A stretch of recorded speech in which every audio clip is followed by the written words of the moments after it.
In the year 2145, the world had transformed into a controlled dystopia where emotions were meticulously regulated. The city of Harmony, once a place of vibrant culture, now echoed with an eerie silence. Emotions were seen as chaotic and dangerous, leading to their suppression by the ruling government, known as the Order. Any display of emotion was met with swift punishment, and music, the most potent vessel of feeling, was tightly monitored. Amidst this bleak landscape lived Arin Verdi, a once renowned composer whose music had moved millions. Now, he lived in the shadows, his creativity stifled by the oppressive regime. Arin worked as a lowly clerk in the Ministry of Order, a constant reminder of the society's iron grip on expression. His heart ached for the days when music flowed freely, a conduit for the soul. Arin's apartment was a sanctuary of hidden memories. Behind a false wall, he kept an old grand piano, covered in dust but still capable of producing the melodies that haunted his dreams. Every night, when the city was cloaked in darkness, he would sit at the piano and let his fingers dance over the keys, playing forbidden tunes that spoke of joy, sorrow, and above all, love. One night, while sifting through old scores and compositions, Arin stumbled upon a forgotten symphony he had started before the crackdown on emotions. It was an unfinished piece, dedicated to the essence of Platonic love, a love that transcended physical desire and connected souls on a profound spiritual level. The symphony was raw, incomplete, but it pulsed with an energy that Arin had almost forgotten existed. Determined to finish the piece, Arin began working in secret, pouring his heart into the composition.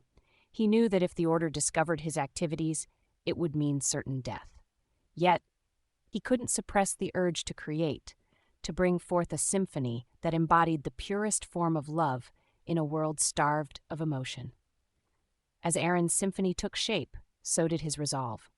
He realized that this music had the power to spark a revolution, to awaken the suppressed emotions of the people and challenge the tyranny of the Order. The symphony became his beacon of hope, a testament to the resilience of the human spirit and the unbreakable bonds of Platonic love. Arin's clandestine work on the symphony continued under the cover of night.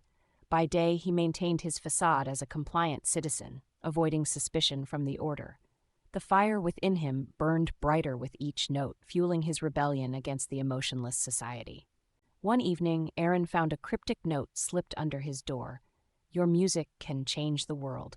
Meet us at the old concert hall at midnight."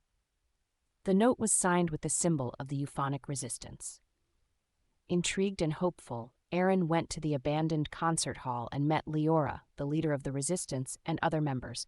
Liora, a former violin prodigy, passionately spoke about their mission to restore emotional freedom through music. The resistance believed Arin's unfinished symphony could be the catalyst for a revolution. Moved by their vision, Arin joined them and revealed his symphony. With the resistance's support, Arin's compositions flourished.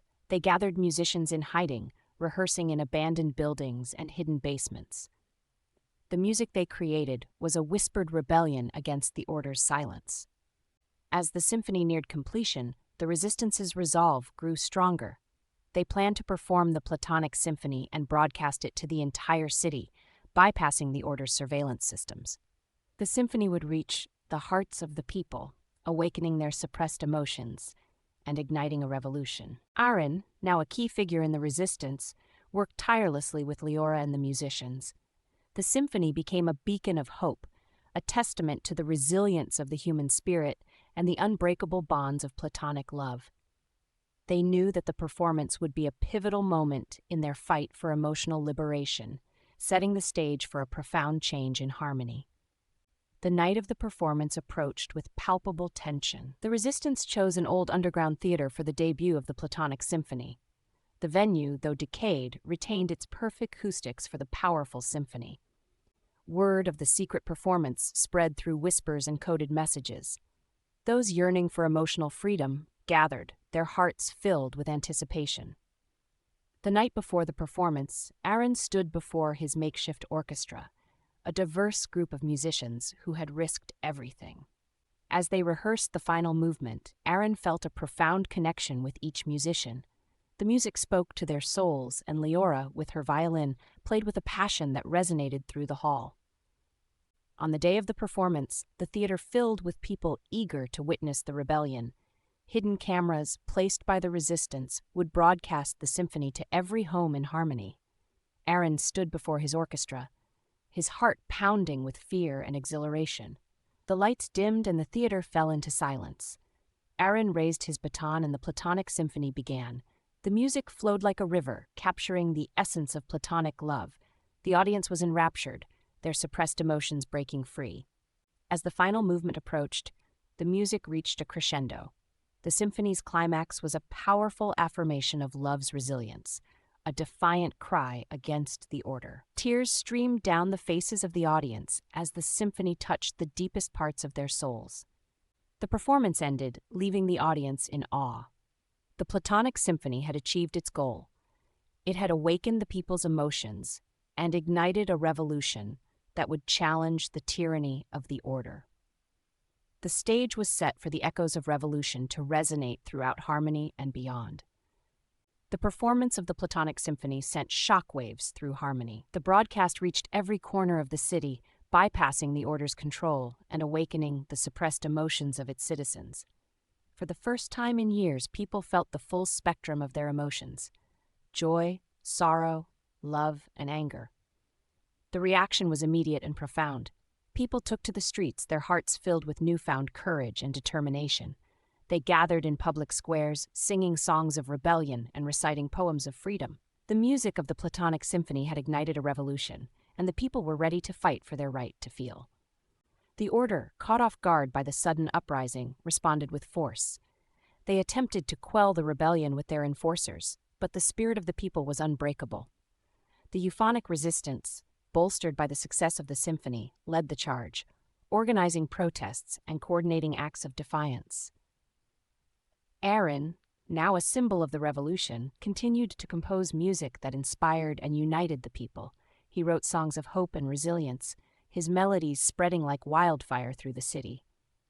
Liora and the other musicians performed in secret, their music a beacon of resistance in the darkest of times. The revolution spread beyond Harmony, reaching other cities and regions under the order's control. The music of the Platonic Symphony became the anthem of the movement, its notes echoing in the hearts of those who yearned for freedom.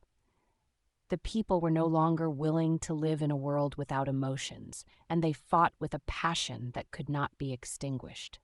As the revolution gained momentum, the order began to crumble. Their grip on the populace weakened as more and more people joined the cause. The symphony had done what no weapon could. It had awakened the human spirit, igniting a fire of love and defiance that burned brighter than any force of oppression. The fall of the order was swift and inevitable. The people's uprising, fueled by the power of music and the unbreakable bonds of Platonic love, dismantled the oppressive regime. Harmony and the world beyond began to transform. Emotions were no longer regulated, and the once silent society blossomed with the sounds of laughter, tears, and music. Arin stood on the steps of the newly liberated concert hall, looking out over a sea of faces filled with hope and joy. The Platonic Symphony had not only sparked a revolution, but had also ushered in a new era of emotional freedom. The city of Harmony, once a place of oppression, now resonated with the vibrant pulse of human expression. Liora stood beside him, her violin in hand. Together, they had led a movement that changed the course of history. As the sun rose, casting a golden light over the city, Arin felt a profound sense of fulfillment. His music had done more than he ever imagined. It had healed a broken society and reminded the world of the power of love. The concert hall doors opened, and the people of Harmony filed in, eager to experience the first public performance of the Platonic Symphony. Arin took his place at the podium, his heart swelling with emotion. As he raised his baton, the orchestra began to play, their music a celebration of the journey they had undertaken. The symphony's notes soared through the hall, a testament to the resilience of the human spirit and the enduring power of Platonic love.